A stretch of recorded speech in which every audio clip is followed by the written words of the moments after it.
من الشيطان الرجيم بسم الله الرحمن الرحيم قل يا أيها الكافرون لا أعبد ما تعبدون ولا أنتم عابدون ما أعبد ولا أنا عابد ما عبدتم ولا أنتم عابدون ما أعبد لكم دينكم ولي دين صدق اللہ العظیم۔ اللہ کے نام سے شروع کرتا ہوں جو بڑا مہربان نہایت رحم کرنے والا ہے۔ قل یا ایھا الکافرون، اے نبی صلی اللہ علیہ وسلم آپ کہہ دیں اے کافرو، لا اعبد ما تعبدون، نہ میں تمہارے معبودوں کی پرستش کرتا ہوں، ولا انتم عابدون ما اعبد، اور نہ تم میرے معبود کی پرستش کرتے ہو، ولا انا عابد ما عبدتم، اور نہ میں تمہارے معبودوں کی پرستش کروں گا، ولا انتم عابدون ما اعبد، اور نہ تم میرے معبود کی پرستش کرو گے، لکم دینکم ولی دین، تم کو تمہارا بدلہ ملے گا اور مجھ کو میرا بدلہ ملے گا۔ اس سورت کے ضمن میں بہت ساری باتیں آ چکی ہیں۔ اول یہ کہ اس کا شان نزول اللہ کے نبی صلی اللہ علیہ وسلم کو کفار اور مشرکین مکہ جو آفر دیا تھا کہ آپ ہمارے معبودوں کی 1 سال تک پوجا پاٹ کریں، ہم آپ کے معبود کی پاک پروردگار کی عبادت کریں گے، اور بھی بہت ساری 4 روایتیں میں نے پیش کی تھیں، حتیٰ کہ یہاں تک آپ کو اتنا مال دیں گے کہ عرب کے سب سے بڑے مالدار آپ بن جائیں گے، اور عرب کی سب سے خوبصورت خاتون سے آپ کا نکاح کرایا جائے گا۔ ان تمام حالات کو مد نظر رکھتے ہوئے اللہ تعالیٰ نے یہ سورت اتاری۔ اس سورت کے اترنے کے بعد آپ صلی اللہ علیہ وسلم کا جواب یہ تھا کہ آپ میرے ایک ہاتھ میں سورج رکھ دیں اور دوسرے ہاتھ میں چاند بھی اگر رکھ دیں تو میں آپ کے اس آفر کو ٹھکراتا ہوں۔ میں ایک اللہ کی عبادت کرتا ہوں، کرتا رہوں گا، اور اسی دین متین کی دعوت دیتا ہوں اور دیتا رہوں گا۔ اللہ تعالیٰ نے اس سورت میں کفر اور اسلام، توحید اور شرک کے درمیان کمپرومائز نہیں ہو سکتا اس بات کی اطلاع دی ہے۔ اور اس سے پہلے یہ باتیں گزر چکی ہیں کہ مکے والے اللہ تبارک و تعالیٰ کو مانتے تو تھے، خالق بھی مانتے تھے، مالک بھی مانتے تھے، لیکن اس آیت میں اللہ نے فرمایا نہ تم میرے معبودوں کی پوجا کرتے ہو، نہ میں تمہارے معبود کی پوجا کرتا ہوں۔ تو دونوں میں تضاد نظر آ رہا تھا۔ تو حضرات مفسرین نے لکھا کفار اور مشرکین مکہ اللہ کے وجود کو تو مانتے تھے، خالق اور مالک تو مانتے تھے، لیکن ان کا عقیدہ یہ تھا کہ اللہ تبارک و تعالیٰ نے اس کائنات کو بنانے کے بعد کائنات کے اختیارات اللہ تعالیٰ نے ان کے معبودوں کو، دیوی دیوتاؤں کو، لات منات اور عزا ودہ سوا یغوث اور یعوق جن کی وہ پوجا پاٹ کرتے تھے اس کو دے دیا ہے، اس لیے وہ دیوی دیوتاؤں کو مناتے ہیں۔ یہ ساری باتیں گزر چکی، اور اخیر میں کل یہ بات بھی آپ حضرات کے سامنے آئی کہ یہ عقیدہ اس دور کے کفار اور مشرکین مکہ کا تھا، لیکن بدقسمتی سے ہمارے درمیان رہنے والے چند وہ مسلمان جو علم دین سے دور ہیں، قرآن سے دور ہیں، حدیث سے دور ہیں، علماء کی مجالس سے دور ہیں، دین کی محنتوں سے دور ہیں، دین کی وابستگی سے دور ہیں، ایسے لوگوں کے اندر ایک بڑا طبقہ ہمیں وہ ملتا ہے کہ اس طرح کا عقیدہ آج امت مسلمہ کے چند افراد غیر اللہ سے متعلق رکھتے ہیں۔ جی ہم اللہ ہی کو رب مانتے ہیں، خالق مانتے ہیں، لیکن ان باباؤں کو، ان بڑوں کو، ان اکابر کو، ان اسلاف کو، ان بزرگان دین کو ہم وسیلہ اور توسط سمجھ کر ہم ان کے ذریعے سے اللہ تعالیٰ سے مانگتے، تو ہمارا اپنا تو عقیدہ کل آپ حضرات کے سامنے پیش کر دیا گیا۔ ہم حضرات اکابر و اسلاف بزرگان دین کو اپنے سر آنکھوں پر رکھتے ہیں، ان کا مقام، ان کی تعظیم، ان کی عظمت، ان کی کبریائی، یہ سارے کے سارے ہم اپنے دل کے اندر رکھتے ہیں، لیکن کسی بھی غیر اللہ کے اندر یہ سکت اور طاقت نہیں ہے کہ وہ اللہ کے برابر یا اللہ کے ذات و صفات میں ہم شریک ٹھہرائے۔ حتیٰ کہ انبیاء علیہ السلام کو بھی اللہ تبارک و تعالیٰ نے اپنے سے نیچے کا مقام ہی دیا ہے، اپنے برابر کا مقام نہیں دیا۔ وَلَمْ يَكُنْ لَهُ كُفُوًا أَحَدٌ کہہ کر اللہ تعالیٰ نے ساری امت کو یہ سبق دے دیا کہ اللہ کے برابر، اللہ کے ہمسر، اللہ کا شریک، اللہ کا کوئی پارٹنر نہ اللہ نے پیدا کیا ہے، نہ قیامت تک کوئی پیدا ہو سکتا ہے۔ اس کے باوجود بدقسمتی یہ ہے ہمارے امت مسلمہ کا المیہ اور بعض لوگوں کی جہالت کے حد یہ ہو گئی کہ اللہ تعالیٰ نے اپنی عبادت اور بندگی کے لیے جس انسان اور شیطان کو پیدا کیا ہے، وہ انسان اللہ کے علاوہ غیر اللہ کے سامنے جا کر سجدے کرتے ہوئے ہم نے اپنے آنکھوں سے دیکھے۔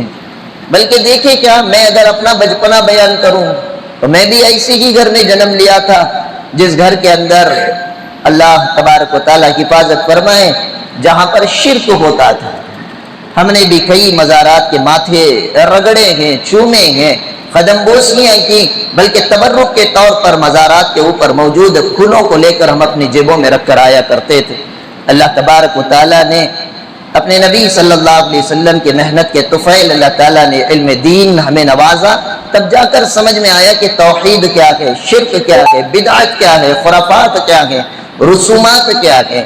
تو ایسے حالات آج بھی ہم دیکھتے ہیں کہ لوگ غیر اللہ کے سامنے جا کر سجدے کرتے ہیں، اور جب ان سے بات کی جاتی ہے تو الٹی سیدھی دلیلیں دینے لگتے ہیں کہ دیکھو جی آدم علیہ السلام کو فرشتوں نے بھی سجدہ کیا، یہ دلیل دیتے نا۔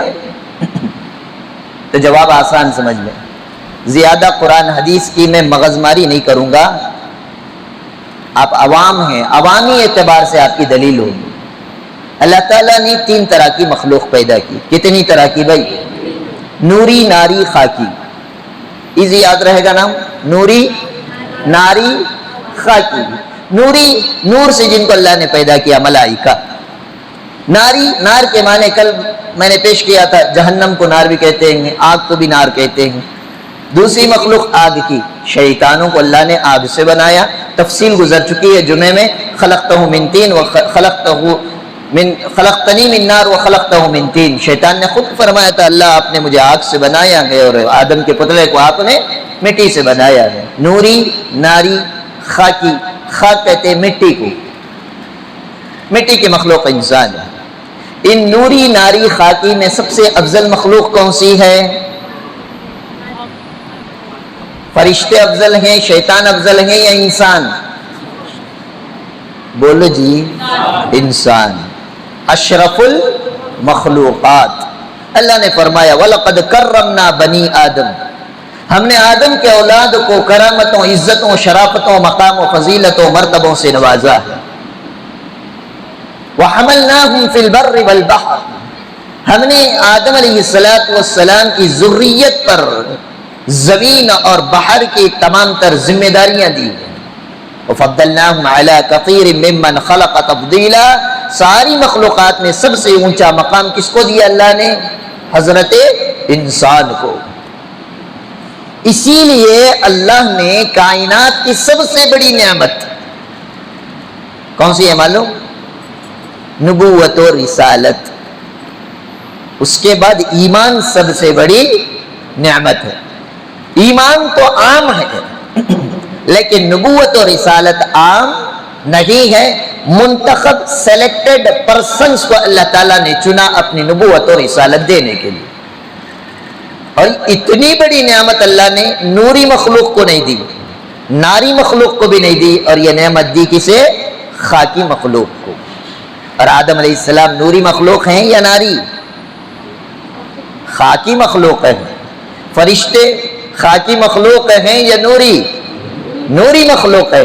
افضل آدم علیہ السلام ہیں اور نوری اور ناری مخلوق یا افضل نہیں ہے. تو اللہ تعالیٰ نے افضل کے سامنے غیر افضل کو سجدہ کرنے کا حکم دیا ہے. افضل والے شخص کو افضل کے سامنے سجدہ کرنے کی اجازت نہیں. ایک دلیل. دوسری دلیل، فرشتوں کے احکام الگ، انسانوں کے احکام الگ ہیں. انسان نکاح کرنا سنت، انسان پر 5 وقت کی نمازیں فرض، رمضان کے روزے فرض، صاحب نصاب پر زکوٰۃ دینا فرض، صاحب استطاعت پر حج کرنا فرض. فرشتوں پر نہ کھانا فرض، نہ نکاح سنت، نہ نماز فرض، نہ روزہ، نہ زکوٰۃ، نہ حج. وہ شریعت کا مکلف ہی نہیں ہے. تو شریعت کا پابند کون ہے؟ انسان ہے، فرشتے نہیں. تو فرشتے تو وہ ہیں کہ اللہ تعالیٰ نے فرشتوں کو روبوٹ کے مانند بنایا ہے. لا یعصون اللہ ما امرهم ویفعلون ما یؤمرون. فرشتوں کے اندر اپنی کوئی اچھا اور خواہش ہے ہی نہیں، اپنی ذات سے وہ کوئی کام کر ہی نہیں سکتے. وَيَفْعَلُونَ مَا يُؤْمَرُونَ. وہ وہی کام کرتے ہیں جس کام کے لیے اللہ تعالیٰ نے انہیں متعین فرما دیا یا حکم دے دیا. اللہ نے انہیں حکم دیا کہ سجدہ کرو، انہوں نے سجدہ کر دیا ہے. تو غرض یہ ہے شریعت کے احکام انسانوں پر الگ ہیں، فرشتوں پر الگ ہیں. فرشتوں کو حکم تھا کہ آدم کو سجدہ کریں، انسان کو حکم نہیں ہے کہ اللہ کے علاوہ کسی غیر اللہ کو سجدہ کریں. تو بعض لوگ دوسری دلیل بھی دیتے ہیں. حضرت یوسف علیہ السلام کو ان کے 11 بھائیوں نے آ کر سجدہ کیا تھا، ہے نہیں؟ تو جواب بڑا آسان ہے. جہاں اللہ کے نبی صلی اللہ علیہ وسلم کا دین شریعت آ گئی وہاں تمام نبیوں کی شریعتیں ختم. ویسے اگر دیکھا جائے تو آدم علیہ السلام کی شریعت میں بھائی بہن سے نکاح کرتے تھے. آدم علیہ السلام کے بچے بھان بھائی شادی کرے نا، میں بھی بہن سے شادی کر دوں گا تو جائز ہو جاتا ہے؟ نہیں، وہ ان کی شریعت تھی، آپ کی شریعت الگ ہے. بلکہ جناب محمد رسول اللہ صلی اللہ علیہ وسلم نے حدیث میں صاف ارشاد فرمایا. حضرات صحابہ نے آ کر فرمایا کہ اللہ کے نبی، ہم قیصر و کسریٰ کے بادشاہوں کے دربار میں گئے، ہم نے دیکھا کہ وہاں کی ان کی رعیت اپنے بادشاہ کے سامنے سجدہ و سجود ہوتے ہیں. اگر آپ ہمیں اجازت دیتے تو ہم بھی آپ کو سجدہ فرمائیں گے. جناب محمد رسول اللہ صلی اللہ علیہ وسلم نے ارشاد فرمایا، نہیں صحابہ، اللہ کے علاوہ کسی ذات کے لیے سجدہ کرنے کی اجازت نہیں. اگر میں کسی کو اجازت دیتا تو عورت کو اجازت دیتا کہ وہ اپنے شوہر کے لیے سجدہ کریں، لیکن اس کی بھی اجازت نہیں. ایک حدیث میں آپ صلی اللہ علیہ وسلم نے فرمایا، لعن اللہ الیہود والنصارى، یہود اور نصارہ پر اللہ کی لعنت ہے. کیوں؟ اتخذ قبورہم انبیاء و اولیاء مساجدہ، اس لیے کہ وہ اپنے انبیاء اور اولیاء کی مزارات کو سجدے کی جگہ بنا لیتے. اب جب کہا جاتا ہے بھائی یہاں پہ سجدہ نہیں کرنا ہے، آپ کیوں کرتے ہیں؟ تو ان کا صاف جواب رہتا ہے کہ دیکھو جی، ہمیں جو کچھ ملا انہی سے ملا ہے. جبکہ ہر چیز دینے والی ذات کون ہے؟ اللہ کی ذات ہے. وسیلہ، ذریعہ، توسط اللہ تعالیٰ نے بنائے ہیں. اور کل یہ بات گزر چکی ہے، حضرت ان کا گمان جیسا ہوتا ویسے ہی ہو رہا ہے نا. فَإِنَّ ظَنِّ عَبْدِي، حدیث قدسی آپ کے سامنے پیش کی گئی. بندہ جس گمان کے ساتھ، اعتقاد اور نظریے کے ساتھ زندگی گزارتا ہے، اللہ اس کے گمان کے مطابق فیصلہ فرماتے ہیں. تو ہمیں چاہیے کہ اللہ تبارک و تعالیٰ کی ذات پر یہ یقین ہو، کرنے دھرنے والی ذات اللہ کی ذات ہے. جو کچھ کائنات کے اندر جو کچھ بھی عمل پیدا ہو رہا ہو، یہ سارے کے سارے اعمال جو ہو رہے ہیں یہ اللہ کی مرضی کے مطابق ہو رہے ہیں. چاہے 2014 سے لے کر مسلمان دشمن طاقتوں کی حکومت ہمارے ملک میں جو آئی، یہ بھی میرے رب کے حکم سے ہے. تو جو کچھ آئندہ بھی تبدیلیاں آئیں گی، یہ بھی میرے رب کے ہی حکم سے ہوگا. کسی پارٹی یا نیتا پر آپ امید نہ رکھیں کہ اگر وہ کامیاب ہو جائے تو مسلمانوں کی فلاح و بہبود معبودی ہوگی۔ خدا کی قسم کھا کر کہتا ہوں جب تک میرا پاک پروردگار حکم اور فیصلہ نہ کر دے مسلمان عروج اور ترقی پر ہرگز نہیں آ سکتا ہے۔ تو غرض یہ ہے اس سورۃ الکافرون کا خلاصہ آج پیش کرنا ہے۔ خلاصہ یہ ہے اللہ کے نبی صلی اللہ علیہ وسلم نے فرمایا میں موحد معلوم ایک اللہ کو ماننے والے کو موحد کہتے ہیں، میں موحد ہو کر شرک نہیں کر سکتا اور آپ مشرک ہو کر ایک اللہ کو مان نہیں سکتے، نہ اب نہ کبھی اور آگے چل کر آئندہ یہ فیصلہ ہو سکتا ہے۔ اسی کو اللہ تعالیٰ نے وَلَا أَنْتُمْ عَابِدُونَ مَا أَعْبُدُ وَلَا أَنَا عَابِدٌ مَا عَبَدتُّمْ وَلَا أَنْتُمْ عَابِدُونَ مَا أَعْبُدُ، یہ دونوں طرح کے الفاظ کے الٹ پھیر کے ساتھ اللہ تعالیٰ نے اب کے اور آئندہ کے بارے میں یہ بشارت امت مسلمہ کو دی۔ تو اس سورہ کا خلاصہ یہ ہے کہ تم مشرک رہ کر ایک اللہ کا اقرار نہیں کر سکتے، تو ہم ایک رب کے ماننے والے ہو کر تمہارے 360 بتوں کی پوجا پاٹ یا 300 کروڑ دیوی دیوتاؤں کو تم جو مانتے ہو اس کو ہم ہرگز مان نہیں سکتے ہیں۔ نتیجہ کیا ہے؟ لکم دینکم ولی دین، تمہارے اعمال کا بدلہ اللہ تمہیں دیں گے، میرے اعمال کا بدلہ اللہ مجھے دیں گے۔ اب یہاں پر آ کر عام لوگ ترجمہ کیا کرتے ہیں؟ لکم دینکم ولی دین، تمہارا دین تم نہ مبارک، ہمارا دین ہم نہ مبارک، ایسا ترجمہ کرتے ہیں۔ ہرگز یہ ترجمہ غلط ہے، ہرگز نہ کریں۔ ایمان والے کے لیے اسلام تو مبارک ہو سکتا ہے، کفر کے لیے کافروں والا یا دیگر مذہب والے کا مذہب اس کے لیے مبارک نہیں ہو سکتا ہے، اس لیے کہ مبارک جو ایمان جو مذہب ہوتا ہے وہ تو جنت کا راستہ ہوتا ہے۔ تو یہاں پر لکم دینکم جو کہا گیا، یہ دین کا مطلب دین اسلام نہیں ہے، اس دین سے مطلب بدلہ، مالکی یوم الدین، یہاں پر جو دین بولا گیا بدلے کا دن۔ تو یہاں پر بھی اللہ نے لکم دینکم جو کہا تمہیں تمہارے اعمال کا بدلہ ملے گا، اور ہم جو ایک اللہ کو مان رہے ہیں، ایک رب کو مان رہے ہیں، توحید کو مان رہے ہیں، شرک سے بچ رہے ہیں، تو اللہ تبارک و تعالی ہمیں توحید کے بدلہ عنایت فرمائیں گے۔ بلکہ قرآن نے ایک اور چند الفاظ کے ساتھ اللہ نے بیان فرمایا لنا اعمالنا وَلَكُمْ أَعْمَالُكُمْ، ہمارے اعمال ہمارے لیے، تمہارے اعمال تمہارے لیے ہوں گے۔ ہم ایمان پر توحید کے ساتھ زندگی گزاریں گے، اللہ کے خیر کے فیصلے ہوں گے، تم کفر اور ضلالت اور مشرکانہ زندگی گزارو گے تو اللہ کی جانب سے غیظ و غضب کے فیصلے ہوں گے۔ اب یہاں سے اس بات سے معلوم ہوا کہ توحید اور کفر کا کمپرومائز نہیں ہو سکتا، توحید اور شرک کا ایمان اور کفر کے درمیان کمپرومائز نہیں ہو سکتا۔ لیکن سورہ انفال میں اللہ تعالیٰ فرماتے ہیں وَإِن جَنَحُوا لِلسَّلْمِ فَاجْنَحْ لَهَا وَتَوَكَّلْ عَلَى اللَّهِ، اللہ نے فرمایا اگر کافر تمہارے سامنے آ کر جھک جائیں کمپرومائز کے لیے تو تمہیں بھی چاہیے کہ تم اللہ کی ذات پر بھروسہ کرتے ہوئے کمپرومائز کریں۔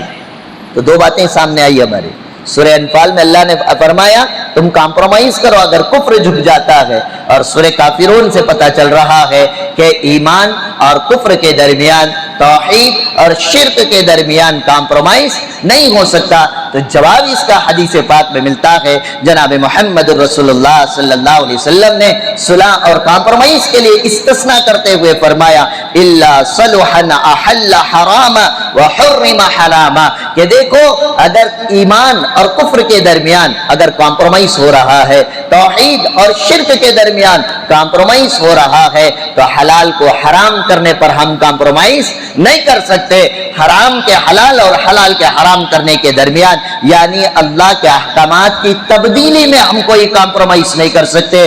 جہاں پر اسلام کے اصول خلاف نہ آ رہے ہوں یا اسی طرح کفر اور اسلام مکسر ہو رہا ہو، ایسی کمپرومائز کو شریعت تسلیم نہیں کرتی ہے۔ اب رہی بات الیکشن کے موقع پر ہم اپنے نیتاؤں کو دیکھتے ہیں، مسلمان ہونے کے باوجود اپنے ماتھے پر وہ تلک لگاتے ہیں، مسلمان ہونے کے باوجود وہ ہون کی پوجا کراتے ہیں، مسلمان ہونے کے باوجود وہ دیوی دیوتاؤں کے مندروں میں جا کر ہاتھ جوڑ کر آرتی اور جوتی کی پوجا پاٹ کرتے ہیں تو یہ کفر اور شرک کی ملاوٹ ہے. جہاں پر ملاوٹ آ جاتی ہے وہاں پر ایمان بھی ختم ہو جاتا ہے, توحید بھی ختم ہو جاتا ہے. ایسے انسانوں کو چاہیے کہ وہ سرنو کلمہ طیبہ پڑھ کر دائرہ اسلام میں دوبارہ ان کو داخل ہونا پڑے گا. اللہ تبارک و تعالیٰ سے دعا ہے, اللہ تبارک و تعالیٰ ساری امت مسلمہ بالخصوص ہم تمام احباب کو ایمان کے ساتھ زندگی گزارنے اور کفر سے بچنے کی توفیق عطا فرمائے. توحید پر قائم رہتے ہوئے شرک سے بچنے کی اللہ پوری حفاظت فرمائے. آج کے سوالات. السلام علیکم. السلام ورحمۃ اللہ وبرکاتہ. والدین کے قدم بوسی کر سکتے ہیں یا نہیں؟ قدم بوسی جہاں تک کہا جاتا ہے, ایک کون سوال لکھیں سو بن کے اچھے مولوی صاحب لکھیں. بہرحال قدم کے معنی پیر, بوسی کے معنی بوسا دینا, چومنا. ہمارے موٹے زبانہ میں بولے تو پاواں پڑنا. نہیں, عید کے دن جاتے نہیں پاواں پڑھنے, جاتے نہیں با. امی کے پڑھتے امی بولتی ہیں میرے نیرے میری اماں کے پڑھ, امی کی امی نانی کے پڑھتا ہے, نانا کے پڑھتا ہے, دادی کے پڑھتا ہے, دادا کے پڑھتا ہے. یہ سب جہالت ہے. قدم بوسی کے لیے حضرات فقہ نے بالخصوص مفتی شفیع صاحب رحمۃ اللہ علیہ نے جواہر الفقہ ایک کتاب ہے, اس میں لکھا ہے 3 جگہ پر قدم بوسی کی شریعت میں اجازت ہے. اس میں سے ایک فرمایا امام عادل, انصاف کرنے والا بادشاہ. اب اس کا قدم بوسی کا تو ایسا ہی جگہ پاؤں پہ پڑ جانا, بابا جی کر کو. آج کل تم لوگ نوجوان ماشاء اللہ ارطغرل غازی بھی, کرلش عثمان تو ایسا دیکھ رہی کیا کہ جنگ بدر بھی جنگ احد لڑکو آ رہی گا نا تمہیں, اس میں دیکھے رہیں گا تمہیں. پرانے زمانے میں جو بادشاہ خلیفہ ہوتا تھا اس کا جو اوپر قبہ پہنا جاتا تھا, جو لمبا پہنتے تو کس کا اوپن رہتا ہے اسے قبہ کہتے ہیں. قبے کو پکڑ کر بوسا دیتے تھے, اسی کو بادشاہ کی قدم بوسی کہا جاتا ہے. تو اگر امام عادل ہے تو اس کی قدم بوسی جائز ہے. لیکن تقریباً 2 مہینے پہلے ایک عنوان چھیڑیا تھا میں, 7 خوش نصیب افراد جن کو اللہ اپنے عرش کے سائے تلے جگا دے گا. اس میں سے نمبر 1 کون تھا؟ امام عادل. یوٹیوب میں جا کر اس پورے امام عادل کو سن لیں, آپ کو سمجھ میں آ جائے گا امام عادل کسے کہتے ہیں. دوسرا استاد. تیسرا ذہن سے نکل رہا ہے جن کے بارے میں مفتی شفیع صاحب رحمۃ اللہ علیہ نے لکھا ہے, لیکن والدین کے قدم بوسی کی کہیں بھی اجازت نہیں ہے. ماں باپ کی قدر دل سے کرنا سو. کہاں سے کرنا سو؟ دل سے. اماں جا رہے کتھی مر لے کہا تو کیا اب بیچ گیا سو, ایک ٹائم میں بولنا ہوتا نہیں, کیا کر کو بولتی ہے. ہمیں نہیں امین بھائی جا با کچرا پھینک کو آ تو کل میچ پہ کیا سو آج اسے بھیجو کتاؤ نے, بولتی نہیں اکرام, بولتی. عظمت ماں باپ کی دل سے. قدم بوسی کر لے کو, اماں بھانا کو گالیاں دے لے کو رہے گا تو عزت ہی جی وہ. تو قدم بوسی تو نہیں, لیکن ماں باپ کی عظمت اور عزت کرے. اس لیے کہ اللہ کے نبی صلی اللہ علیہ وسلم نے فرمایا اگر کوئی بچہ ماں باپ کو ناراض کر دے اور ماں اور باپ کے دل کو دکھا دے تو اس ماں باپ کے دل کا کنیکشن اللہ کے عرش سے ہوتا ہے. ماں باپ جب اپنے بچے پر ناراض ہوتے ہیں تو اللہ کا عرش بھی غضب کے مارے ہلنے لگتا ہے. اور مشہور حدیث حضرت شیخ الحدیث زکریا صاحب رحمۃ اللہ علیہ نے فضائل رمضان میں لکھی ہے, شاید غالباً گزر چکی ہوگی.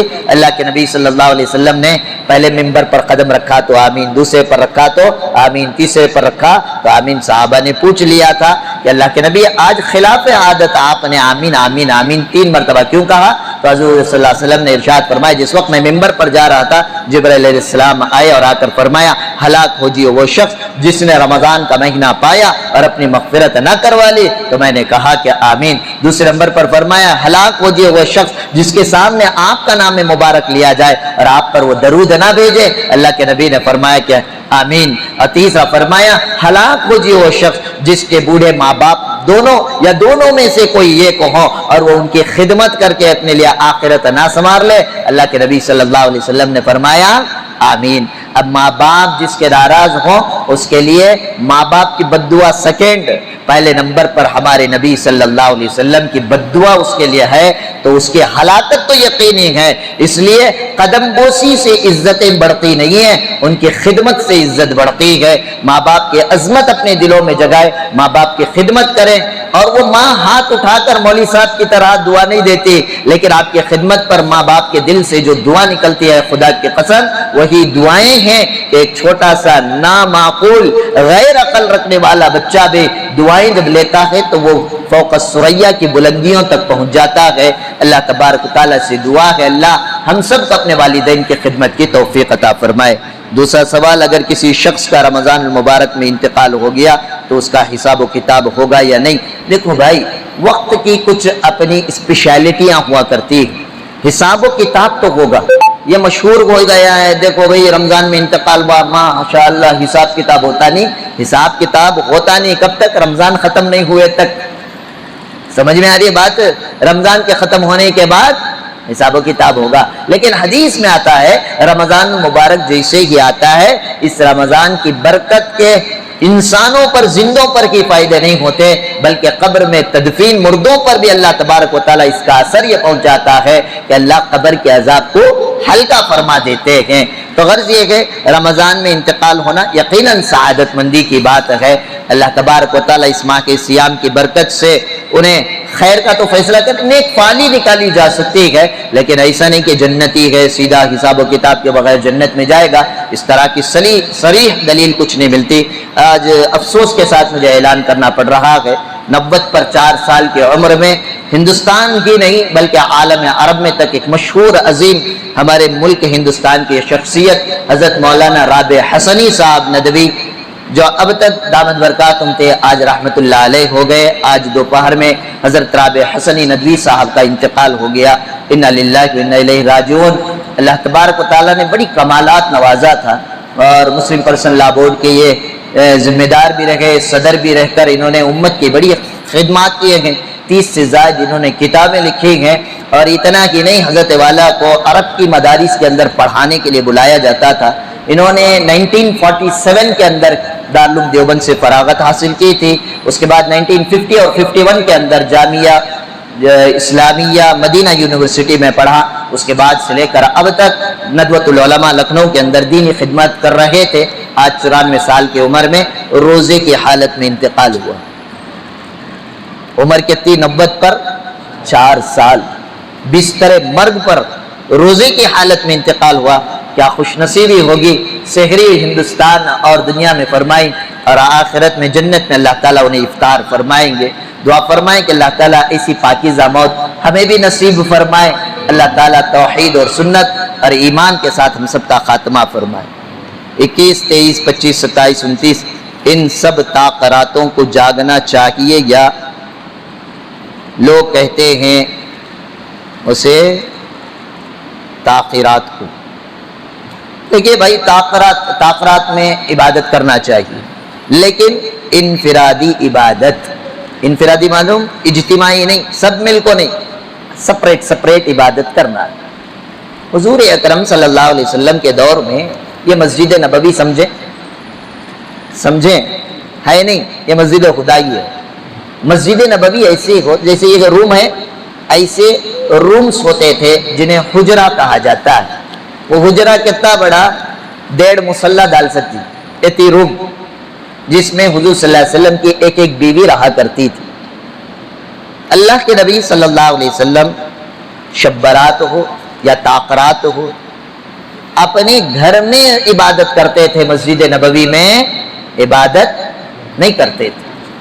جبکہ آپ نے فضائل اعمال میں سنا ہوگا آپ صلی اللہ علیہ وسلم جب سجدے کو جانا ہوتا امی عائشہ کے پیر کو ہاتھ لگاتے، امی عائشہ رضی اللہ تعالیٰ عنہ اپنے پیروں کو موڑ لیتے، آپ صلی اللہ علیہ وسلم سجدہ فرمایا کرتے تھے. جگہ اتنی تنگ تھی پھر بھی آ کر حضور صلی اللہ علیہ وسلم مسجد میں نفل کا اہتمام نہیں کرتے تھے. کہاں کرتے تھے؟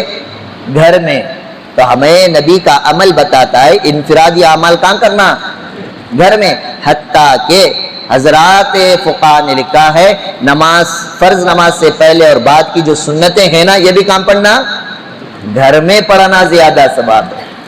گھر میں پڑھنا مسجد میں پڑھنے سے زیادہ ثواب سنت اور نفل فرض نماز گھر میں نہیں پڑھنا، کہاں پڑھنا؟ مسجد میں آ کر پڑھنا ہے، سمجھ رہے ہیں؟ تو تاخیرات میں عبادت کرنا ہے، اتنا تو حدیث میں فرمایا، لیکن کوئی اجتماعی عبادت، مولوی صاحب بیٹھ کو بیان کرنا، انہاں دعا کرے تو ہمیں آمین کرنا، مولوی صاحب قرآن پڑھے تو ہمیں دیکھنا، اس طرح کا کوئی اجتماعی عبادت نہیں۔ ہر آدمی اپنی اپنی انفرادی اعتبار سے عبادت کرے۔ گھر میں جگہ تنگ ہے، آپ کے لیے مسجد کھلی رہے گی، آئیے تنہائی میں بیٹھ کر اپنی انفرادی اعمال میں جڑے رہیں۔ کیا نبی صلی اللہ علیہ وسلم یا صحابہ نے بیف کا گوشت کھایا ہے؟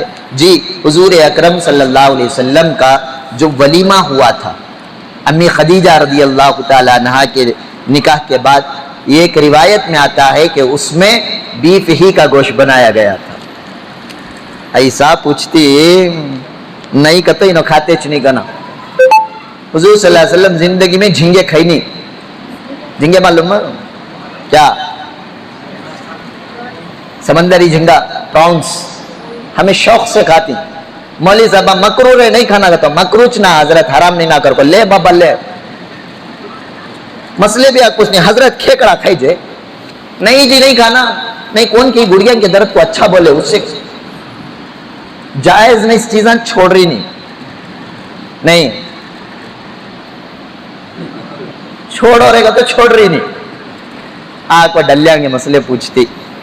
گھر میں کوئی نہیں ہے، عورت سر پر بغیر دوپٹے کے رہنا کیا ہے؟ گھر میں تو کوئی نہیں ہے، گھر میں کوئی نہیں ہو تو عورت سر پہ دوپٹے کے بغیر رہ سکتی ہے، گناہ تو نہیں ہے، لیکن عورت کے سر کے بال ستر ہے، جہاں ستر اوپن رہتا ہے وہاں رحمت کے فرشتے نہیں آتے، جہاں رحمت کے فرشتے نہیں آتے برکت کے فیصلے بھی نہیں ہوتے ہیں۔ اس لیے کوشش کرے سر کے ڈھانک کر رکھے۔ اگر گھر میں کوئی نہیں ہے، عورت بغیر سر پہ دوپٹے کے بھی رہے تو کوئی گناہ کا کام نہیں ہے۔ امواس کے بارے میں کوسچن مارک۔ دیکھو بھائی، ہم لوگوں کا جو کیلنڈر چلتا ہے نا، یہ کس حساب سے چلتا ہے؟ چاند کے حساب سے، ہجری کیلنڈر چاند سے۔ چاند کے بارے میں پہلے دن چاند کتنا نکلتا ہے؟ باریک، دوسرے دن ذرہ بڑا، تیسرے دن تھوڑا بڑا، ہوتے ہوتے ہوتے ہوتے 14 دن میں چاند کمپلیٹ ہو جاتا ہے۔ اس سے خوبصورت کو تم دکھے تو کیا بولتی؟ 14ویں کا چاند بولتی نہیں کیا؟ وہ 14ویں کا چاند کا تو چاند پورا مکمل آگا، پوری روشنی دیتا ہے۔ سن، اب 14 کے بعد کیا ہوتا ہے؟ چاند گھٹنا شروع ہو جاتا ہے۔ 15ویں دن 13ویں دن ہوتا رہتا ہے، 16ویں دن 12ویں دن ہوتا رہتا ہے، 17ویں دن 11ویں دن ہوتا ہے، ایسا گھٹ لے کو 14 دن میں آپ کو کیا ہو جاتا ہے؟ ختم ہو جاتا ہے۔ 15ویں دن چاند نکلتا ہے؟ نہیں نکلتا۔ ہمارا مذہب بس اتنا ہی کہتا ہے، اسے کیا کرے انہوں؟ اب انہوں جو ہے نا، کون؟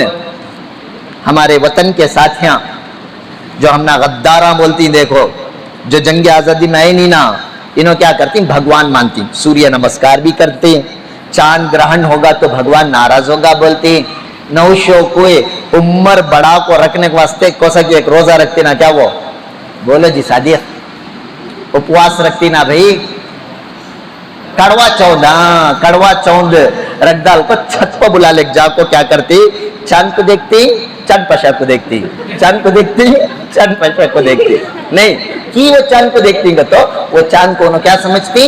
بھگوان سمجھتی۔ لیکن ہمارے بارے میں قرآن کہتا ہے لا تسجدوا للشمس ولا للقمر، نہ چاند کی سجدہ کرو عبادت کرو، نہ سورج کی عبادت کرو، واسجدوا للہ الذی خلقہن ان کنتم ایاہ تعبدون، عبادت بندگی اور پرستش اس پاکیزہ رب کی کرو جس نے اس چاند اور سورج کو پیدا کیا۔ یہ ایک مخلوق ہے، اللہ نے اس کا ایک نظام بنایا ہے، تو 1 تاریخ سے لے کر 14 تاریخ تک کمپلیٹ ہونا، 14 سے لے کر 28 تک گھٹ لے جانا، 29 کو ہالیڈے، 29 کو تجھے ہالیڈے، 30 کے بعد کب تو بھی موڈ ہوا تو نکال تو، نہیں تو تجھے اور ایک دن ہالیڈے کو 1 تاریخ کو نکال تو۔ سمجھ میں آ گیا؟ یہ کانسیپٹ اللہ نے کائنات چلانے کے لیے بنایا ہے۔ اب اس میں انہوں عبادت کرنے والے کیا کرتے ہیں؟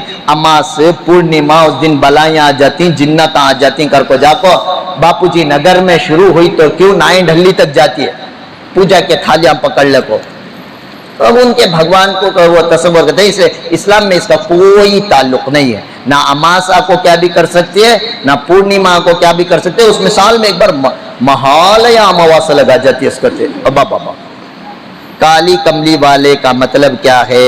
آپ صلی اللہ علیہ وسلم کو ایک لقب کالی کملی والا دیا گیا ہے، اس لیے کہ حضور اکرم صلی اللہ علیہ وسلم پر جب پہلی وحی آئی تھی، آپ صلی اللہ علیہ وسلم غار حرا سے گھر آئے تھے. امی خدیجہ رضی اللہ تعالیٰ عنہ سے فرمایا تھا، یا خدیجہ زملونی زملونی زملونی، اے خدیجہ مجھے ٹھنڈ لگ رہی ہے تو مجھے کالی کملی اڑا دے. اللہ کے نبی صلی اللہ علیہ وسلم کو حضرت خدیجہ رضی اللہ تعالیٰ عنہ نے کملی دی. آپ صلی اللہ علیہ وسلم، حدیث میں آتا ہے حضور صلی اللہ علیہ وسلم کے دان ٹک ٹک ٹک ٹک مار رکھے تھے. وہی جو اتری تھی آپ صلی اللہ علیہ وسلم پر، اس کی طاقت کا اثر تھا. تو حضور صلی اللہ علیہ وسلم نے یہ سوچا سردی لگ رہی ہے، کمبلی اوڑھ کر اللہ کے نبی صلی اللہ علیہ وسلم بیٹھ گئے تھے. اللہ تعالیٰ کو اپنے حبیب کا یہ اوڑھنا اتنا پسند آیا کہ اللہ تعالیٰ نے نیکسٹ وحی کے اندر فرمایا، یا ایھا المزمل، اے کالی کملی والے. اسی لیے اللہ کے نبی صلی اللہ علیہ وسلم کو کالی کملی والا کہا جاتا ہے. اللہ تبارک و تعالیٰ سے دعا ہے اللہ تعالیٰ کہنے سننے سے زیادہ عمل کی توفیق عطا فرمائے. سبحان اللہ و بحمدی، سبحانک اللہم و بحمدک، اشہد ان لا الہ الا انت واستغفرک و اتوب الیک. سبحان